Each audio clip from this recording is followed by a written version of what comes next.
3 langkah untuk menjadi orang sukses. Sudah merasa punya ordal. Gue bisnis ini nggak cuan loh. Nggak ada duitnya. Cuap-cuap di radio, aku mau jalan-jalan ke sini, siapa mau ikut? Leader Talk, Leader Talk.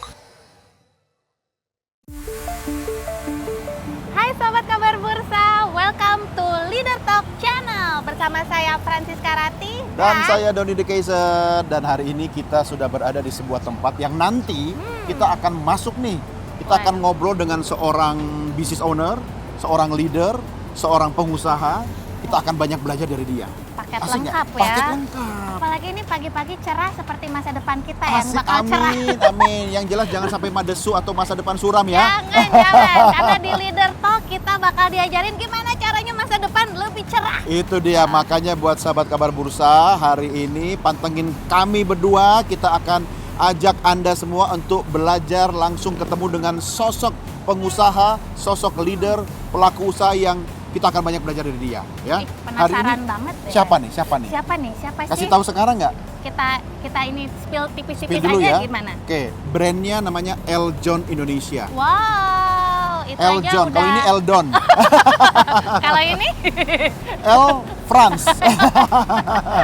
Daripada Kira-kira penasaran, kayaknya kita langsung ajak ke atas aja kali ya. langsung aja ya kita Oke. temuin ya. Siapa sih Leader Talk kita kali ini? Langsung saja Yuk. ikut kami berdua. Yuk. Leader Talk, Leader Talk.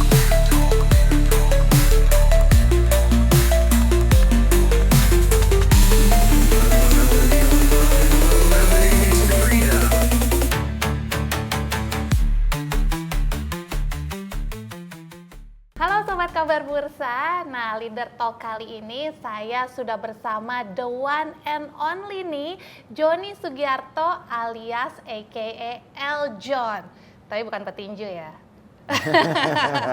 Tapi mirip-mirip petinju juga sebenarnya. Kenapa? Karena kan jab kanan, jab kiri, Oh, nonjok dalam semua bisnis ya? bisnisnya. Oke. Senang banget Besok kita. tukar profesi jadi petinju. Dan ini kita senang banget ya, udah hadir juga ini sahabat-sahabat IPSA juga. Nah, iya, jadi Pak Joni dan juga teman-teman yang menyaksikan program kita, kami hadir di sini untuk sharing pengalaman, minta pengalamannya Pak Joni. Ya, dan yang hadir di sini tuh para pelaku usaha juga dari berbagai bidang. Hari ini ya, Francisca, kita bahagia sekali bisa ketemu Pak Joni Iya, Sugiarto. langsung face to face loh. ini. Iya, yang mahal itu adalah pengalaman beliau.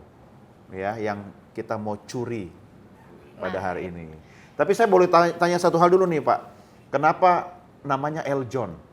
Dan Nama Eljon itu dari nama saya sendiri, John. Johnnya ya? Jadi saya. saya pikir ada hubungan sama Almagada. Eljon. Almagada, Eljon. Kirain nama Superman. Iya. Oke, Tapi mau nanya apa? sebelum kita ini ya mengupas lebih dalam nih terkait Leader Talk-nya, aku boleh ya kasih gambaran sedikit sebenarnya siapa sih seorang Eljon ini? Joni Sugiarto. Seorang Joni Sugiarto. Joni Sugiarto. Ini kayak lagi duduk di kursi panas ya. Memulai karir sebagai tukang cuap-cuap, aka penyiar radio di Palembang. Bahkan sempat jadi jurnalis ya di harian Berita Ekspres Palembang sampai akhirnya sukses mendirikan radio di Palembang.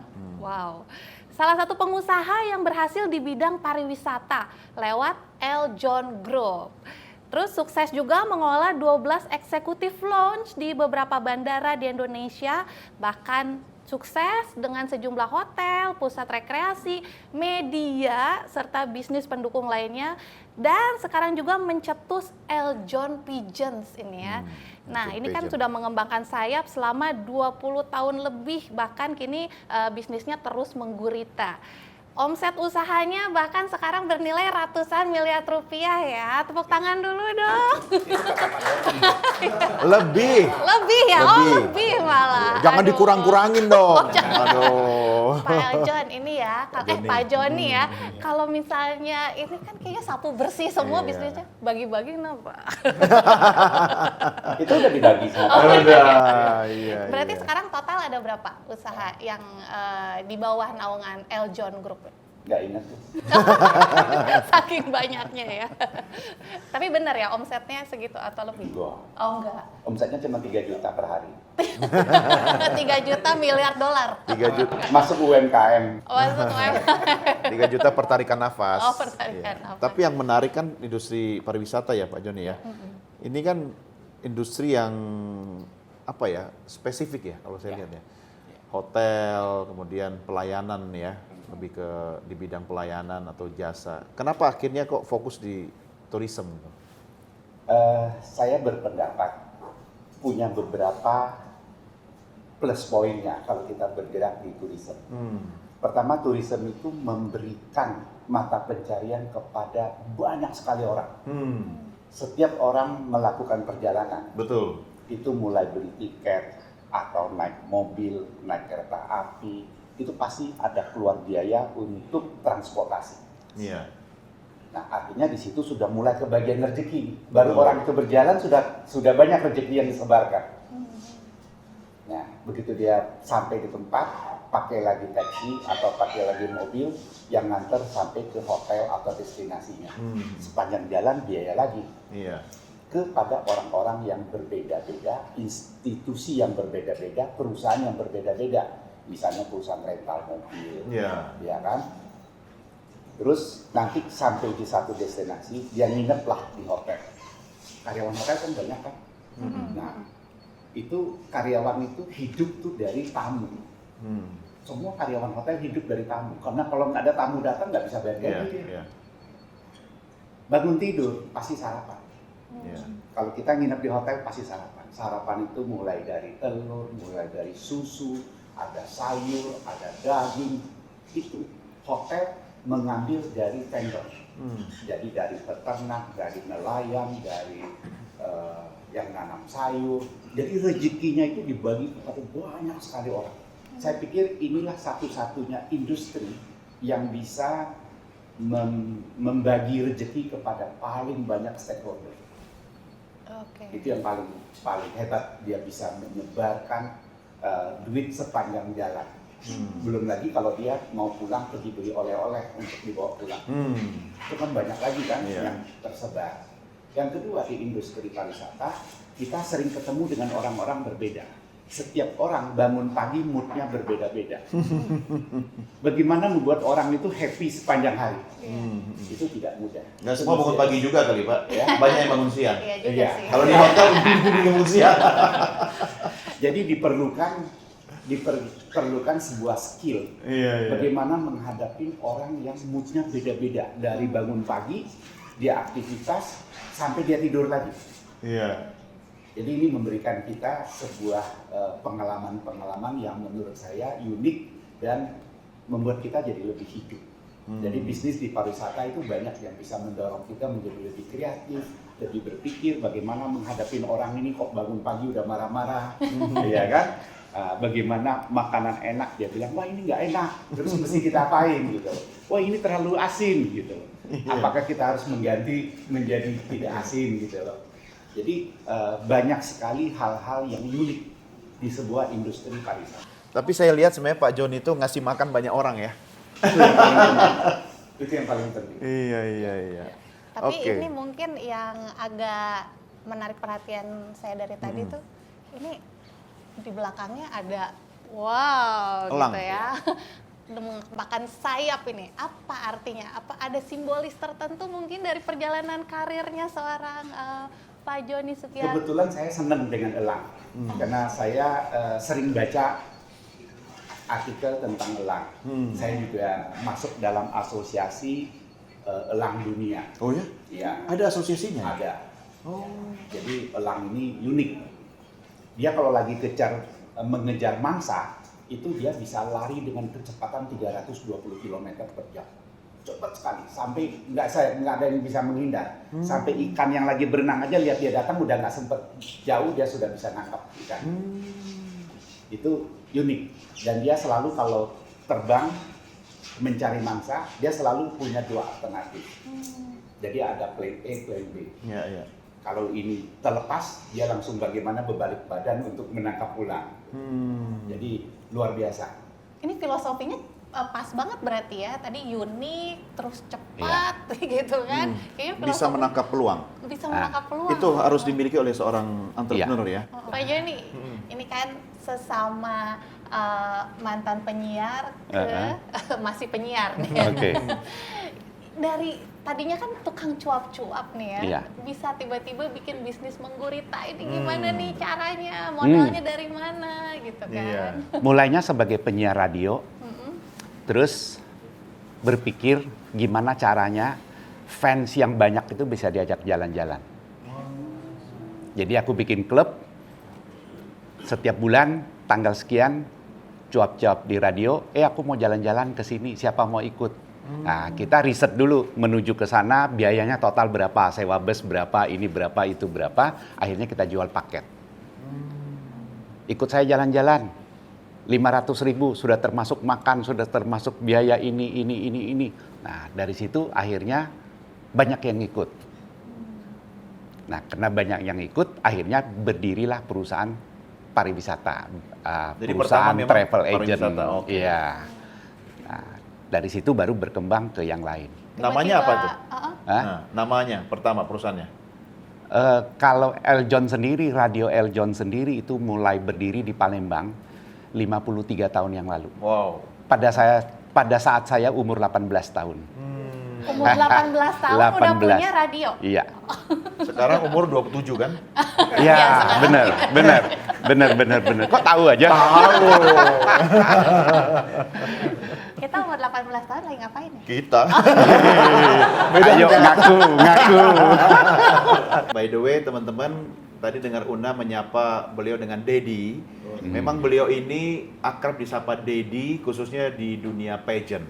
Ya, nah, karena salah satu produknya yang sukses nih Una nih. Makanya kita harus nempel-nempel sama orang sukses biar ketularan. Oke, thank you Una.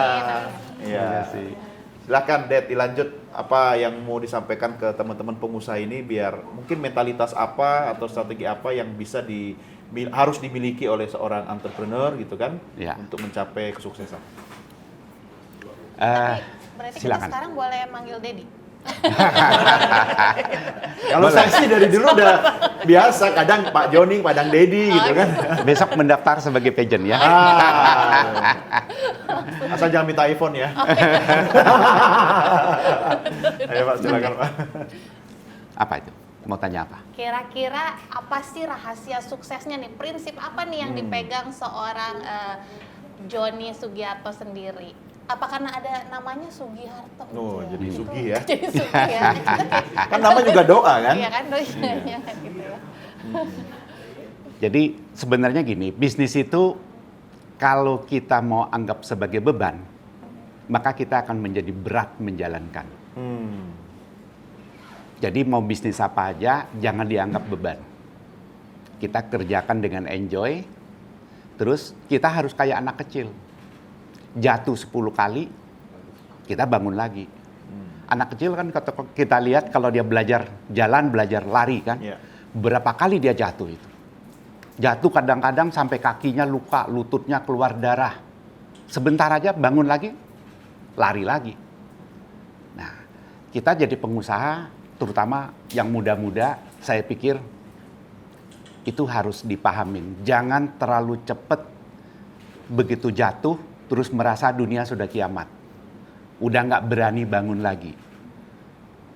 Jadi tidak terlalu sulit sebenarnya. Asal kita jangan pasang ego kita terlalu tinggi. Kenapa orang nggak berani bangun? Karena dia merasa egonya terganggu. Kalau dia jatuh, bangun lagi rasanya malu. Nggak berani. Orang mau bilang apa nanti? Sudah jatuh bangun. Nah, jadi kita harus konsisten. jatuh, bangun lagi. Dari jatuh itu kita belajar apa kesalahan kita, kelemahan kita di mana. Kita perbaiki, bangun lagi. Jatuh lagi, perbaiki lagi, bangun lagi. Ya, jadi saya kalau dalam kerja, saya cuma pakai teorinya cuma 3 langkah. Simple banget. Ya, kita rencanakan apa yang mau kita kerjakan. Setelah itu kita kerjakan, habis itu kita evaluasi kelemahannya di mana. Bikin lagi rencananya. Bulan depan perbaiki. Setelah dievaluasi kan ketemu nih. Kalau kita sukses, kenapa sih sukses? Oh, karena delivery kita cepat. Itu harus dipertahankan. Atau karena harga kita bagus. Kita pertahankan. Jangan jadi sombong. Wah, karena harga kita bagus, banyak yang beli. Besok langsung naik harga. Kalau seandainya profit itu masih cukup buat kita, jangan naikin harga. Kita pertahan, tapi perbesar market. Kenapa? Setiap kita berhasil, pasti diincar orang. Pasti orang lain ngelihat, wah itu enak benar ya. Mereka juga ngitung berapa cost-nya, berapa harga jual, selisih harga berapa. Pasti mereka akan bikin. Nah, pada saat mereka copy and paste, dia akan add on sesuatu yang lebih bagus dari kita punya produk. Kalau kita naikin harga, mereka lari ke produk pesaing baru muncul. Nah, ini cukup berbahaya. Jadi kita harus mempertahankan apa yang kita lakukan, jangan sampai gimana ya? Jangan sampai rakus gitu loh, jangan sampai tamak pengen untung secepat-cepatnya. Ya, yang penting menguasai pasar secepatnya. Jadi harga tidak perlu tinggi, tapi pasar direbut dulu. Kalau pasar sudah direbut, terus kena 3 langkah tadi, kita selalu evaluasi, kita evaluasi lagi. Customer lagi butuh apa sih? Nah, dia lagi butuh ini, kita add on. Oh, lagi tren sudah berubah. Sekarang pemakai produk ini lebih banyak anak muda. Anak muda itu butuh apa sih? Bisa nggak kita add on dengan cost yang paling rendah? Masih masuk di dalam ranah keuntungan yang mau kita kejar. Kalau masih masuk, udah free aja. Seperti apa? Seperti kalau kita beli handphone. Sering ada program kita upgrade. Ya kan, sering dikasih notifikasi kan? Nah, upgrade, itu kan free. Nah, bisa nggak kita seperti itu? Jadi jangan semuanya harus beli. Jangan sampai semuanya cost lagi. Customer akan merasa, wah kita memanfaatkan dia nih, mau cari duit terus. Dia seolah-olah kayak diperes gitu loh. Karena dia sudah telanjur berlangganan kan? Nah, mungkin nggak kita kasih gratis? Nah, kalau mungkin kita kasih lagi gratis. Jadi dia mau lari dari kita pun mikir 10 kali. Walaupun pesaing kita muncul gitu. Saya pikir itu mungkin bermanfaat ya. Mungkin bermanfaat karena itu yang saya jalankan. After service penting banget ya. Iya. Boleh loh tepuk tangan nggak apa-apa. Teman-teman boleh nanya ya nanti ya. Tapi saya pengen memanfaatkan asas kedekatan ini untuk tanya dulu ya. Benar-benar. Kan ada semacam habit ya, kebiasaan ya, orang sukses. Kita banyak belajar dari kisah sukses orang, tapi kan kita juga boleh kisah kegagalan orang sebagai pelajaran. Tapi kan yang membuat Pak Joni itu sampai hari ini masih eksis itu pasti ada sebuah kebiasaan, habit, behavior gitu yang dari dulu sampai sekarang itu tetap dilakukan. Boleh di-share ke kita apa Pak? Teori saya hanya 3 langkah. Sangat simple. Misalnya saya kalau Una masih ingat di kelas, saya selalu mengajarkan 3 langkah untuk menjadi orang sukses. What you see, what you say, what you do. Cuma 3 langkah. Jadi kalau kita janji ketemu dengan klien, janji ketemu dengan orang, pertama kali kita tiba, orang itu kan ngelihat penampilan kita. Ya kan? Kalau kalian misalnya satu hari ketemu dengan calon pelanggan atau mitra usaha udah janji. Kalian udah pakai rapi, udah pakai jas, tahu-tahu dia datang pakai sandal jepit, pakai kaos oblong. Kira-kira dalam perekaman otak kita apa yang kerekam? Seolah-olah dia kurang menghargai kita kan. Kalau dari awal ketemu aja dia tidak menghargai kita, masih perlu nggak dilanjutkan? Nggak usah. Nah, itu pertama. Jadi kita kemanapun janji sama orang, ingat penampilan perlu. What you see itu bisa dibalik, bisa orang ngelihat kita, bukan hanya kita ngelihat orang. Jadi what you see itu perlu penampilan yang cocok di eventnya. Di event apa kita pakai apa. Kalau kita pakai jas di kolam renang kan nggak nyambung kan.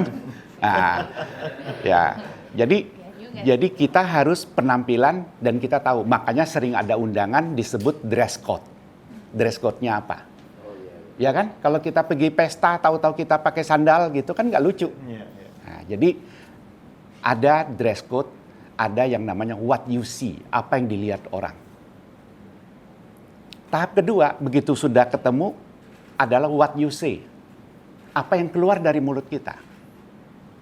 Kita mungkin pernah ketemu temen yang begitu ketemu, langsung ngerumpiin kejelekan orang lain. Ya kan? Kadang-kadang langsung kalau ketemu gitu. Kadang-kadang lagi, begitu ketemu, kerjanya, Pak, aku lagi kesulitan pinjam duit dong. Pinjam dulu 100. Nah, kita bisa maksain orang nggak apa yang terekam di otak orang? Nggak bisa. Karena itu akan membentuk branding kita. Oh, orang itu kalau ketemu pasti ngerumpiin orang. Pasti ceritanya kejelekan orang melulu. Lain kali kalau minta ketemu lagi, dia akan bilang, sorry aku lagi sibuk. Nggak dikasih waktu untuk ketemu. Jadi yang keluar dari mulut kita mesti berbobot. Harus berbobot sesuai dengan rencana pertemuan itu. Apa yang mau diceritain? Kalau kita misalnya mengaku kita adalah perusahaan digital marketing, kita betul-betul harus bisa menjual ide digital marketing itu mau kita apain produknya. Jasanya mesti gimana kita tawarin ke dia. Kalau dia tanya terus kita jawabnya nggak tepat, kan kerekam di otaknya. Ah, ini nggak expert. Ini masih kurang nih. Dia belum menguasai ceritanya secara benar. Produknya sendiri dia tidak kuasain. Angkanya plus atau minus di otak orang? Pasti minus kan? Nah, terus langkah ketiga adalah what you do. Apa yang kita lakukan? Misalnya orangnya udah lihat penampilan kita bagus, dia udah seneng tuh. Wah, keren juga nih temen nih. Terus kita cerita, berbobot, profesional. Wah, dia lihat keren. Oke deh, aku setuju beli jasa kamu. Ya, aku setuju pakai jasa kamu. Saya perlu draft kontrak. Kapan kamu bisa serahkan? Submit ke saya kapan? Bisa aja dibalik. Dia yang minta, aku perlu draft kontrak besok karena aku mau kerjasama secepat mungkin. Terus kita janjiin, oke, jam 2 saya kirim. Tahu-tahu jam 2 nggak ada kabar berita. Kita muncul nggak, submit nggak. Bayangin, baru bikin kontrak saja sudah tidak tepat janji. Jadi what you do ini, apa yang kita lakukan, itu mendestroy yang pertama tadi, yang penampilannya sudah bagus, yang kedua tadi bicara sudah profesional, tapi tidak menepatin janji. Udah, gone. Anda punya kontrak nggak jadi. Kenapa? Dia berpikir, gue mau kasih dia kerjaan kok. Itu aja nggak tepat, gimana kalau gue bayar? Gitu. Pasti nggak tepat lagi. Gitu. Jadi orang akan ragu-ragu kerja sama-sama kita, kalau kita tidak bisa memenuhi 3 unsur itu. Sesimpel itu. Cuma 3 langkah. Biar sedekat itu ya. Pindah kursi. Sudah merasa punya ordal. Katanya ordal deh kan. Ini pastikan di balik kesuksesan seorang Joni Sugiarto ada tim yang solid gitu kan. Nah, kira-kira syarat untuk menjadi bagian dari Eljon Group atau Eljon Corporation ini seperti apa sih? Misalnya apakah maksimal umur 25 tahun, tinggi badan 170 cm, bisa menguasai elemen udara, laut, tanah gitu kan? Kira-kira apa nih? Itu syarat buat jadi bagian dari Eljon atau ikut pageant? Gitu? Soalnya ada rencana mau jadi pageant ya. Ini Modus makanya, dia ini, Pak. modus sebenarnya pertanyaan modus. Kira-kira apa nih syarat yang dilihat untuk apa ya, bisa dibilang tuh jadi bagian tuh karyawan atau pegawai gitu nih yang bisa dipilih? Kalau saya pertama-tama itu loyal. Saya loyal taruh di paling tinggi. Bukan honesty ya? Bukan, jujur nomor 2. Loyal dulu. Sekarang misalnya kita ada tim nih. Pak Doni bilang, udah kamu jadi tim saya, kamu kerjakan ini. Kalau dia nggak loyal, dia akan tanya dulu, apa untung ruginya saya mengerjakan ini? Yang dia hitung adalah untung ruginya. Jadi sama sekali nggak ada loyal. Kalau ada untung dia ambil, nggak untung dia nggak mau. Padahal jadi satu tim kadang-kadang kita terpaksa mengerjakan sesuatu yang kita tidak boleh hitung untung rugi. Karena mungkin untung ruginya datang dari belakang. Baru belakangan terjadi gitu. Jadi loyal pertama, kedua baru jujur. Ketiga baru kompetensinya. Yang ketiga itu adalah sebuah kompetensi yang sebenarnya bisa dipelajarin. Jadi siapapun kalau sudah loyal, sudah jujur, kita bisa ngajarin semua ilmu kalau dia mau. Ya, banyak pageant saya yang kurang bisa public speaking, saya kirim ke Pak Doni.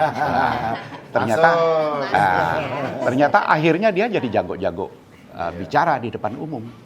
Nah, jadi kita kalau di luar tubuh itu ada kompetensi. Kompetensi itu bisa belajar. Iya. Ya. Tapi kalau sudah nggak loyal kepada satu grup, satu teamwork, itu udah susah. Kita mau cerita rahasia perusahaan ke dia, nanti dia bocorin ke tempat lain. Belum juga kerja, ceritanya sudah digoreng kemana-mana. Nah, gimana kita mau percaya kan? Nah, jadi pertama loyal dulu, kedua jujur, ketiga ayo kita belajar. Mau belajar apa? Ayo kita bisa belajar bareng. Oke. Ya. Semua serba 3 ya? 3 aja. Jangan banyak-banyak. kenapa- Nanti keribet. Tapi saya masih penasaran kenapa akhirnya ke pageant. Bukankah pageant itu bukan bisnis yang menghasilkan keuntungan besar kalau dibandingkan misalnya industri pariwisata lain kayak hotel ya kan dan turunannya oke lah. Tapi why pageant? Nah, pageant itu bukan bisnis. Pageant itu adalah sebuah yayasan yang berada di bawah Eljon Indonesia. Jadi pertama kali saya dirikan yayasan gara-gara saya mau mendirikan resort di Pulau Bangka. Pada saat mendirikan resort, saya melihat itu terjadi 34 tahun yang lalu, 35 tahun yang lalu. Saya lihat orang Bangka yang masih sangat konvensional. Bagaimana mungkin anak-anak mudanya, anak gadisnya kerja di hotel? Mereka masuk hotel aja mungkin orang tuanya sudah marah. Masih kolot kan pikirannya. Iya. Jadi bagaimana kita bisa dapat sumber daya manusia? Kita perlu, di resort itu perlu banyak orang kerja. Kalau saya datangkan dari luar, itu akan terjadi, mungkin akan terjadi masalah sosial. Nah, social cost itu akan mahal. Jadi kalau orang-orang lokal protes, kenapa kami nggak dapat kerjaan? Karena dia nggak punya kompetensi, gimana kita mau kasih kerjaan? Nah, jadi dari situlah saya membangun Yayasan Eljon. Lantas di situ kita membuat SMK Eljon, SMK kejuruan. Di situ ada jurusan housekeeping, ada jurusan front office, ada FB service, FB product. Nah, jadi anak-anak muda yang sekolah itulah akhirnya kita tampung menjadi karyawan-karyawan. Sehingga di Bangka itu kalau kita keliling, yuk ke hotel mana saja, pasti ada alumni dari sekolah SMK Eljon. Kemana aja pergi, pasti ada. Karena kita sekolah yang pertama di sana dan kita mendidik banyak anak-anak didik yang akhirnya kesebar di banyak tempat. Tapi nih, Dedi. Hehehe. Dedi dong sekarang kan akrab ya kita.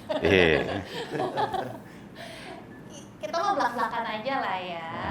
Dari tadi tuh penasaran, itu bisnis segitu banyak, gimana cari modalnya? Modal awalnya aja, kita aja kadang-kadang bingung gitu kan, buat gimana sih cara sampai bisa diriin radio, sampai ke pariwisata, sampai gimana cari modalnya? Modalnya ya pinjam ke Pak Doni. Sudah kuduga. Beliau ini orangnya humble. Pinjam gratis. Jadi sorry Pak, saya sebelum Pak Joni akan menjawab dengan benar, yang agak nyeleneh dikit, kalau saya suka bercanda sama teman-teman, kan kita selalu pengen terlihat kaya. Nah kan salah, bukan terlihat kaya. Kita harus pengen kaya kan? Iya. Dan orang kaya bener itu malah sebenarnya tidak ingin menonjolkan atau menampak-nampakkan terlihat kaya gitu kan. Nah, udah itu aja sih. Jawaban yang benar ya soal cari modal apa gimana ya, beliau lebih tahu lah. Ya, kita tidak bisa lepaskan diri dari peranan bank. Jadi bisnis apapun kalau sudah gede, misalnya bangun satu resort gitu, itu kan pasti di atas 100 M, zaman dulu 35 tahun lalu. Ya pinjem bank, nggak ada jalan keluar. Tidak ada, nggak mungkin lah zaman 35 tahun lalu kita punya simpanan duit ada 100 miliar, kan nggak mungkin. Ya pinjem bank. Jadi kuncinya adalah bagaimana membuat bank percaya kepada kita. Itu yang mahal, karena harganya itu abstrak. Kita bisa pinjam uang 5M, bisa pinjam 10M, bisa pinjam 80M. Jadi kepercayaan itu nilainya abstrak. Jangan pernah membatasin berapa sih harga kepercayaan itu. Kecuali orang pengen menjual harga dirinya dengan sebuah kepercayaan. Misalnya ada satu teman datang ke kita, pinjam uang 100 juta. Janji 1 minggu. Terus nggak dibayar. 2 minggu nggak dilunasin. Lama-lama lupa dia. Artinya dia menjual harga dirinya, dia menjual kepercayaannya hanya seharga 100 juta. Tamat dia. Nilainya hanya nyangkut di situ. Jadi jangan pernah menggadaikan harga diri dengan jumlah yang sudah dipatok. Karena harga diri kita abstrak. Kepercayaan orang terhadap kita abstrak. Kita nggak bisa maksain orang. Karena apa yang tadi what you see, what you say, what you do, kerekam di otak orang. Kita nggak bisa memaksakan orang. Lu mesti percaya gue dong. Nah, ini jaminan gue gitu. Orang tidak melihat itu. Yang lebih lihat orang ini komitmen nggak. Orang ini bisa dipercaya nggak. Nah, itu what you do tadi nomor 3. Oke. Sesimpel itu sebenarnya. Saya harus minta maaf dulu kepada Pak Joni karena ini modus saya. Saya sering sekali berdiskusi sama beliau, bahkan beberapa hari lalu makan siang bareng, saya banyak mencuri ilmunya. Tapi saya merasa, masa cuma saya? Makanya saya ajak teman-teman, saya nodong beliau ini, dan beliau meluangkan waktu. Kita berikan ucapan terima kasih ke Pak Joni ya. Beliau meluangkan waktu yang sangat padat, berharga untuk menerima, dan mungkin beliau udah curiga sih saya punya modus ya. Saya bawa teman-teman ke sini karena saya nggak mau rugi, Pak. Ya kalau cuma saya yang dapat ilmunya Pak Joni, wah, ya saya pengen teman-teman yang mungkin frekuensinya pembelajar itu kita ajak ke sini. Jadi thank you so much, Pak. Tapi yang menarik adalah sebuah prinsip kekayaan itu kan tidak semata dinilai dari materi ya. Betul. Kaya kesehatan, kaya teman, kemudian banyak berbagi gitu. Kalau soal-soal seperti itu, Pak Joni melihatnya seperti apa? Iya, saya pikir di pergaulan kita sehari-hari, kuncinya masih sama. Pertama loyal. Kedua bisa dipercaya. Ya, makanya saya sesibuk apapun, padahal malam ini ada grand final Miss Tourism Universe. Saya selenggarakan sendiri tidak pakai I.O. Udah 18 tahun kerjaan saya itu, di bawah yayasan. Bisa bayangin sesibuk apa. Tapi begitu Pak Doni minta waktu, saya langsung iya. Kenapa? Karena loyal. Gitu. Kenapa? Setiap kali saya minta bantuan Pak Doni juga loyal kepada saya. Selalu saya minta apapun, oke Pak Joni bisa. Gitu. Nah, jadi saya pikir berteman kita itu perlu saling loyal. Kalau kita sudah saling loyal, kita saling percaya, kerjasama itu sudah gampang sekali. Apapun kita bisa lepas. Tapi kalau kerjasama dalam satu tim, partneran dengan teman, kita penuh curiga, dia bisa dipercaya nggak ya? Dia bisa dipercaya. Akhirnya kita malah lupa mengembangkan konsep, lupa jualan, hanya was-was bagaimana memprotek supaya dia tidak nipu kita. Nah, mungkin nggak kita bisa kerjasama dengan plong, dengan lari cepat? Nggak bisa. Kita terus memprotek diri kita. Bagaimana supaya gue nggak ditipu? Tapi kita mau kerja sama dia. Mestinya jangan. Kalau merasa temen nggak loyal, udah tinggalin aja. Cari yang bisa kita percaya, yang saling loyal, ya. Jadi kita bisa fokus mengembangkan bisnis. Kan kadang-kadang teman itu kan awalnya nice, Iya. lama-lama berubah jadi laucuan. Lama-lama jadi spice ya. Bye. Oke, boleh ya. Oke, Mungkin sebelum teman-teman- lempar ke Oke. ini sahabat Ipsa dan sahabat kabar bursa Sahabat ya Kabar nantinya. Bursa ya, karena kita tayang di kabarbursa.com, Pak. Oh ya, oke. Kabarbursa.com. Terima kasih Kabar Bursa. kasih. Ini energi positif ternyata dalam waktu singkat menyebar. Iya. Betul, Jadi betul. virus positif seperti yang Pak Joni sering bagikan ke banyak orang itu menyebar. Tiba-tiba ditangkap oleh teman-teman media, ya kemudian jadi viral, akhirnya hadirlah kami di sini. Jadi terima Iya. kasih Kabar Bursa, terima kasih sahabat Kabar Bursa, ya kan. Jadi ilmunya- Saya udah nonton kok kontennya. Oh, iya. Ya ampun. Jangan bikin dia GR dulu, Pak. Jangan lupa Makanya subscribe. udah panggil Dedi. Oke, masuk. Masuk, Pak Dedi. Ya, berarti kamu bisa berkontribusi nanti dalam banyak event pageantnya, iya Pak dong. Joni. Ini adalah awal kolaborasi. Ya, Kita siap. sekarang udah nggak zaman ya kompetisi, zamannya Betul. kolaborasi. Iya, Betul. kolaborasi. Betul. Nah, ini ada satu aja pertanyaan nih buat Dedi. Dari tadi satu melulu. Satu, nambah terus ya kan. Ya, langsung bilang dua ya. Apa nih, Tanko Cie nih. Boleh dong kasih satu kata yang menggambarkan seorang Joni Sugiarto. Oke. Yang saya yakinin untuk membuat kita sukses selain dari tadi semuanya 3 langkah, 3 langkah, 3 langkah adalah bagaimana kita konsisten. Konsisten untuk membangun branding kita. Untuk membangun branding. Karena branding itu sangat penting.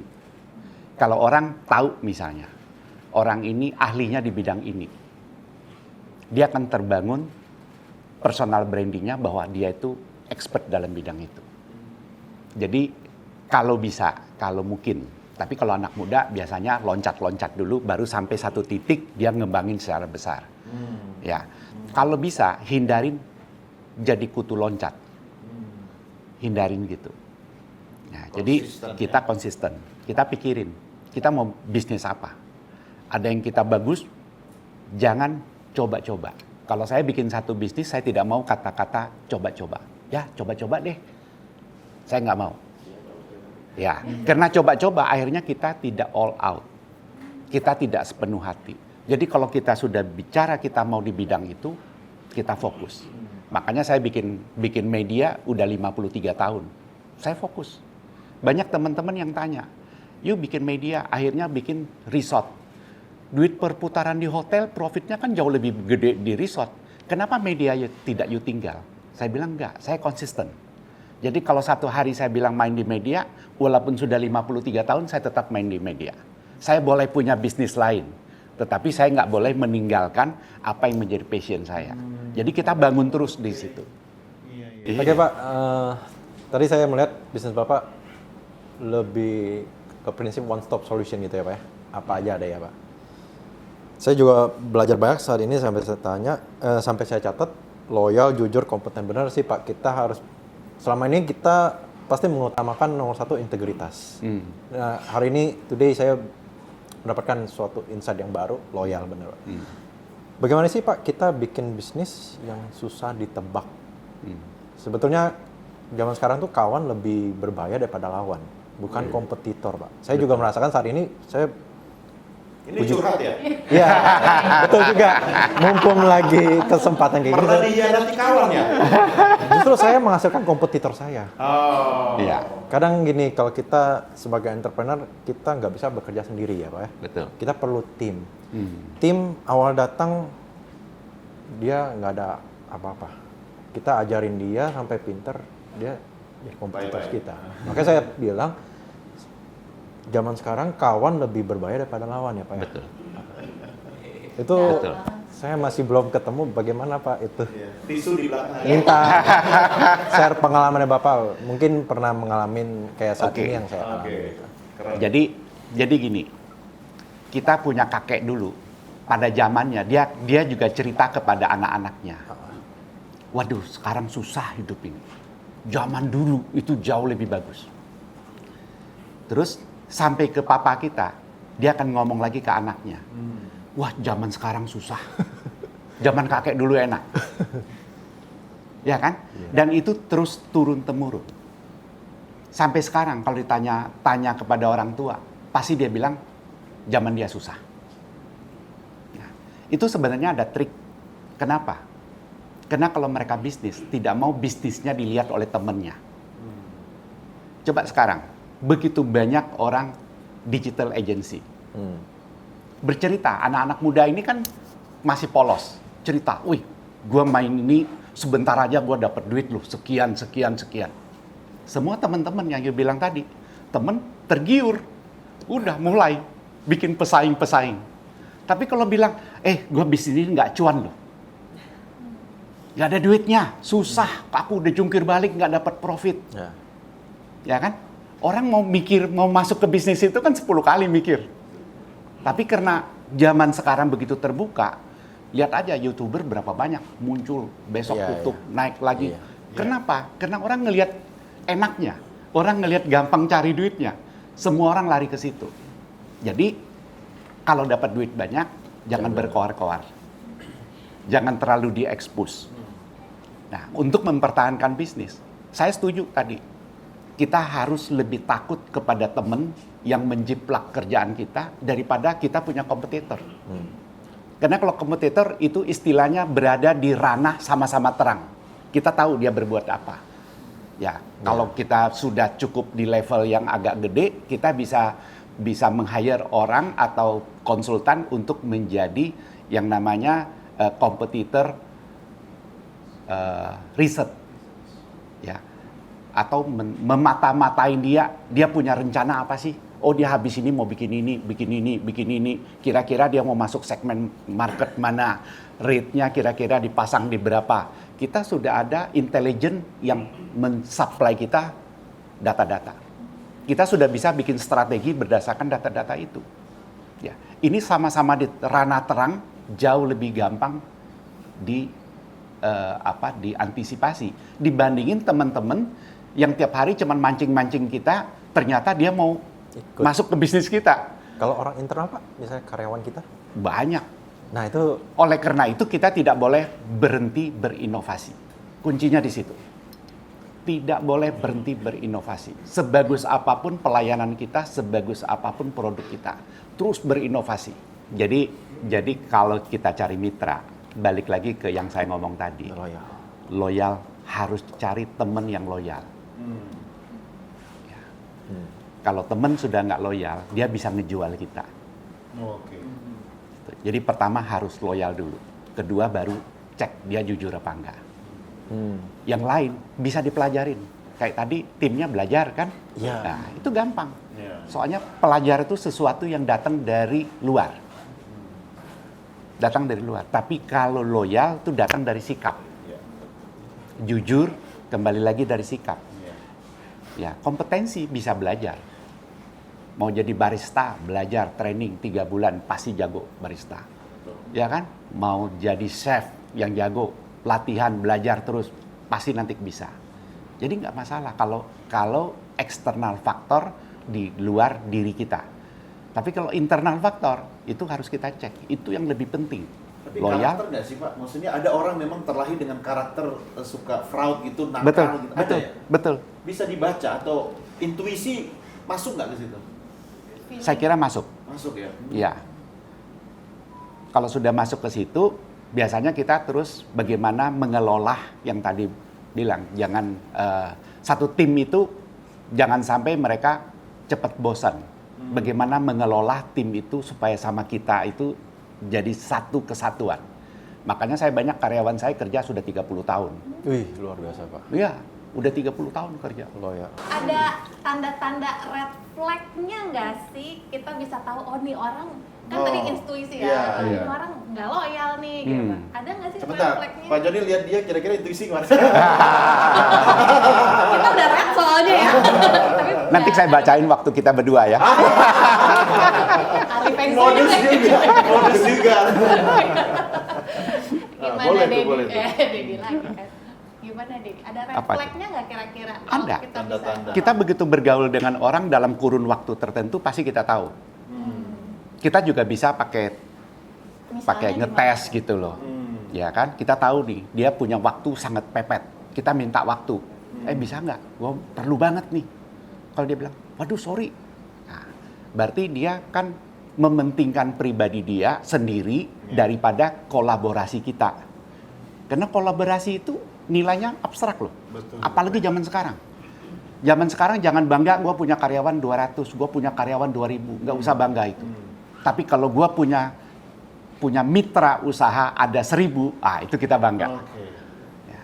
Karena sekarang zamannya kolaborasi, bukan zamannya gua jadi bos, gua punya karyawan ada 10.000 terus gua tepuk. Itu adalah fixed cost yang harus ditanggung. Keren. Iya. Saya catat.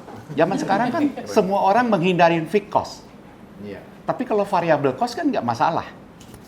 Restoran kita lagi rame, orang order banyak, muncul variable cost. Kenapa? Kita harus beli bahan baku yang banyak. Nggak masalah. Kita perlu daily worker untuk membantu menghandle acara, nggak masalah. Kita punya I.O. tiap hari. Kita kalau tidak ada event, kalau kita punya karyawan banyak, itu kan fixed cost. Iya. Kerja nggak kerja, event ada nggak event, kita tetap harus bayar. Iya. Tapi kalau mitra kita, kan nggak perlu kita bayar. Ada job baru dibayar. Variable cost. Nah, jadi variable cost. Jadi sekarang jangan bangga kalau saya punya karyawan 200, 300 karena itu akan membebanin kita. Iya. Apalagi peran karyawan digantikan sama teknologi dan AI. Iya, betul. Oke. Tapi sekedar mengingatkan ya, kalau misalnya tadi ada yang agak skip dikit tentang apa yang sudah disampaikan Pak Joni, tenang aja, ada di kabarbursa.com. Nanti jangan lupa ya subscribe. Ini promosi ya. Jangan lupa like, share, subscribe, dan silahkan komen terkait dengan diskusi kita Ya, episode kali ini betul. dengan Pak Joni Sugiarto. Tapi di waktu krisis tadi tuh pas COVID itu kan memang berat banget ya. Kalau kita 3 tahun kayaknya itu juga belum Dampaknya. sampai pulih. Sempat nggak sih ngalamin yang namanya kayak PHK massal atau pemotongan gaji karyawan atau pengurangan? Itu sempat nggak ngalamin itu? Kalaupun nggak sempat, kisi-kisi gimana bisa keluar dari krisis itu, caranya nanganinnya gimana? Oke, begitu kita kejadian COVID, kita kumpulin semua karyawan. Kita berdiskusi bahwa kita semuanya sama-sama tidak tahu COVID itu kapan berakhir. Kita nggak tahu nih, kapan kita akan normal kembali bisnis kita. Akhirnya kita diskusi. Terus kita kasih opsi-opsi. Karyawan yang kerja lama, misalnya sudah 9 tahun, dia dapat 9 bulan gaji. Jadi kita putus. Jadi kita mulai menawarkan paling rendah 1 bulan gaji sampai 9 bulan. Kenapa? Mereka dapat duit, ternyata kita sangat bersyukur. Dia pulang kampung, dia nanam sayur. Pada saat itu kebutuhan sayur naik. Dia pelihara ayam. Pas kebutuhan telur naik, karena semua orang pengen ini kan kesehatan kan. Jadi pengusaha. Jadi pengusaha di kampung. Pada saat kita normal kembali dipanggil, wah maaf Pak, saya juga jadi pengusaha, saya sekarang supply telur, sekarang saya gini itu, kita bangga Malah sekali. kolaborasi jadi. Iya, malah kolaborasi. Nah, itu. Jadi bisnis apapun jangan berlarut-larut. Harus cepat ngambil tindakan menghadapi situasi. Oke. Ada lagi? Silakan teman-teman. Oke, silakan. Ya. Oh iya, Pak Joni, terima kasih sebelumnya. Saya tertarik sama sharing Pak Joni tentang harus mengambil tindakan dengan cepat. Berarti, berarti kan ada yang pasti menjadi prioritas antara A dan B. Betul. Apakah saya penasaran nih, terutama saya kan bidang jasa gitu. Mana sih yang harus diutamakan duluan? Kita datang ke chicken egg question gitu, telur atau ayam dulu gitu. Ya, ini secara betul. filosofis. Atau misalnya saya harus lebih pentingin klien dulu atau tim dulu gitu. Seperti itu sih mungkin yang saya mau tanyakan ke Pak Joni. Ini pertanyaannya berat dijawabnya. Pertanyaannya gampang, jawabannya berat. Ini saya masih berguru dulu sama Pak Guru saya. Humble sekali, Pak. Gimana jawabnya? Ampun suruh. Jadi kalau menurut saya dua-duanya penting. Kita benahin tim dalam maksimal, langganan sudah lari. Ih. Kita fokusin langganan, tim tidak kita benahin, mereka tidak puas dengan pelayan kita, lari juga. Jadi dua-duanya harus segera pembenahan. Tim bisa mulai dari tim kecil, tapi betul-betul ketemu orang yang apa istilahnya, loyalnya sama kita sudah teruji, jujurnya sudah teruji, kompetensinya bagus untuk menghadapin klien-klien agar klien tidak kecewa. Jangan sampai mereka kecewa. Kalau kecewa pasti lari. Nah, terus dibanyakkan sweeter-sweeternya. Kayak kita jual, kenapa di pinggir jalan jual nasi goreng 10.000, 15.000 sampai ke hotel bisa jadi harganya 100.000, 150. Karena kita banyak pasang sweeternya. Jadi pemanis-pemanis itu dipasang, kasih 2 biji sate, kasih 1 ayam goreng, ya kan? Dikasih macam-macam. Jadi orang, wah worth it banget bayar 100.000. Tapi kalau kita hilangkan itu semua, jadi dia begitu, wah ini 100.000 kenapa sama dengan kemarin saya makan di warung ya? Warung cuma 15.000, ini kemahalan ini. Nah, jadi dia merasa value for money untuk barangnya tidak seimbang. Kita harus membuat semua orang belanja sama kita, apakah itu jasa, apakah barang, itu betul-betul value for money itu harus tercapai. Artinya dia beli barang, katakanlah harga 1 juta, tapi dia merasa dilayanin dengan nilai 3 juta. Kalau gue dapat pelayanan seperti ini minimal 3 juta nih tempat lain. Oh di tempat ini cuma 1 juta, udah gue di sini aja. Nah, jadi value for money harus kita kejar. Jangan segan-segan memberikan sweeter. Pemanis-pemanis itu kasih aja. Toh kosnya nggak seberapa. Coba dikasih kerupuk segede gini, kerupuk udang, berapa duit sih satu? Tapi begitu ditaruh dalam 1 piring, wah rasanya keren banget gitu. Hal-hal kecil, ya. Nah, hal kecil tapi bikin big impact. Karena customer suka ini ya, banding-bandingin ya. Siapa yang nggak suka coba? Iya Ya, benar-benar. kalau diberikan sweeter siapa yang nggak suka? Sekarang kalau kita pergi makan di restoran yang rata-rata harganya 250.000 ke atas, semuanya ngasih es krim gratis setelah kita makan. Ya kan? Hampir semua restoran besar, ujungnya makan es krim pasti gratis. Nah, mereka tinggal hitung kosnya. Berapa persen sih kosnya ini membebanin dia. Tapi anak-anaknya di rumah kalau mau makan, mah ke situ aja. Kenapa? Gara-gara dia seneng dengan es krimnya. Itu mempengaruhin loh. Mempengaruhin. Ke tempat yang tidak ada es krim, anaknya nggak mau ikut. Diajak anak makan gitu loh. Mah jangan ke situ. Nah, maunya di situ aja. Itu hanya gara-gara es krim. Jadi sweeter itu jangan pelit. Nih, teman-teman dan juga pemirsa Kabar Bursa.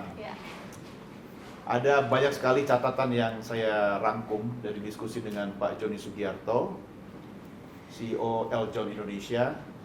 Yang pertama, ya beliau ini suka dengan 3 tahap, 3 langkah. 1, planning, execution, evaluation.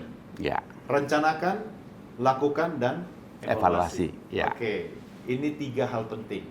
Dan langkahnya, nih, ada 3 lagi nih. What you see, what you say, and what you do. Ya. Jangan lupa tentang penampilan, apa yang kita katakan, dan apa yang kita lakukan. Nah, kemudian ada hal-hal yang menarik dari pertanyaan teman-teman tadi soal bagaimana memilih tim yang baik dalam satu perahu bisnis. Yang pertama adalah loyal. Jadi nomor 1 harus loyal, yang kedua baru honest atau jujur, dan yang ketiga soal skill dan kompetensi bisa dipelajari kemudian. Betul. Itu ya. Nah, ada lagi yang paling menarik nih. Soal kepercayaan. Menurut kamu kepercayaan nilainya berapa? Honesty ya.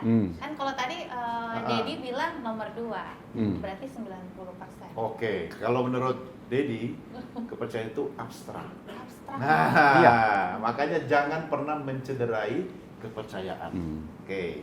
Dan yang menarik soal statement beliau adalah jangan bangga punya 1.000 karyawan, kita harus bangga kalau kita punya 1000 mitra. Ya. Cakep ya? Gitu. Saya boleh pinjam nggak ini jadi quotes? Boleh. Nanti saya tulis lah namanya Joni Sugiarto gitu kan. Buru-buru kita tulis di caption loh ini. Iya.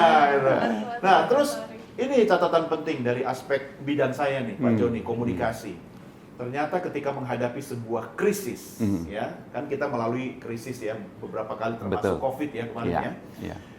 Jangan pernah menutup komunikasi. Nah, Ya. ketika Pak Joni menghadapi COVID, beliau langsung mengumpulkan semua timnya, karyawan. Diajak berkomunikasi. Itu yang pertama, komunikasi. Yang kedua, berikan opsi. Pilihan ya. Betul. Jadi jangan cuma, kamu begini, selesai. Iya. Nah, jadi berikan opsi. Dan jalin komunikasi meski sudah tidak menjadi bagian dari Ya. tim. Ya. Betul. Oke, kata penutupnya tadi yaitu small things, big impact. Impact, Ya, ya. hal-hal kecil tapi ternyata bisa berdampak besar. Dan saya mau tutup dengan sebuah kutipan. Ya, bukan kutipan sih ya, sebuah kata-kata bijak lah ya. Belajar dari Pak Joni hari ini, kompetisi menguras energi, kolaborasi memperbesar energi. Ya. Oke, keren nggak? Keren. Tepuk tangannya bukan buat saya, tapi kepada guru kita hari ini ya, Pak Joni Sugiarto. Thank you Pak Joni. Thank you. Ya. Joni. Silakan Francisca. Saya boleh ya kasih pantun tadi. Oke, Hey. kalau ini perlu pakai cakep nih ya. Mohon cakepnya. Cakep apa cantik? Oh iya, tapi jangan ganteng ya. Kan mau ikut pigeon ya. Ini singkat banget loh. Oke, Ubur-ubur ikan lele. cakep. Cakep. Hari ini kita belajar dari Joni Sugiarto, Le. Oke. Boleh lah usahanya. Masuk ya. Oke, kalau gitu kita terima kasih ke Pak Joni ya. Bapak Ibu teman-teman kita sama-sama ucapkan terima kasih Pak Joni. Sama-sama. Ayo sama-sama. Dan setelah ini pasti pengen foto bareng kan? Nah, terus silakan teman-teman kalau bawa kartu nama boleh bertukar dan saling bertukar kartu nama. Sebelum berpisah mungkin ada satu pesan Pak Joni buat motivasi pengusaha-pengusaha muda yang ada di sini. Iya. Ini kan calon konglomerat semua. Amin. Amin. Jadi Banyak. Amin. Jadi jangan sampai cepat nyerah. Kuncinya gitu. Tidak ada keberhasilan yang mudah. Keberhasilan itu didapatkan atas sebuah perjuangan. Jadi kita harus berjuang untuk mendapatkan. Jangan takut jatuh 10 kali. Jatuh 10 kali, bangun 11 kali. Oke. Gitu ya. Keren. Itu. Kalau gitu sebagai statement penutup Ya. atau mau Silakan. Oke. Kita statement penutup dulu ya. Terima Ya. kasih Pak Joni dan terima kasih sahabat Kabar Bursa yang udah hadir di sini. Dan demikian Leader Talk kali ini. Jangan lupa untuk saksikan Leader Talk selanjutnya dengan topik-topik yang gak kalah seru pastinya. Jangan lupa juga untuk selalu subscribe, like, dan komen sebanyak-banyaknya ya di channel Kabar Bursa. Kita bisa ini bareng-bareng ya pastinya Oke. ya. Jangan lupa saksikan Kabar Bursa ya. Rame-rame boleh dong. Oke, jangan lupa saksikan Dan Kabar Bursa. Oke, 1, 2, 3. Jangan lupa saksikan Kabar Bursa. Terima kasih. Sampai jumpa. Bye-bye.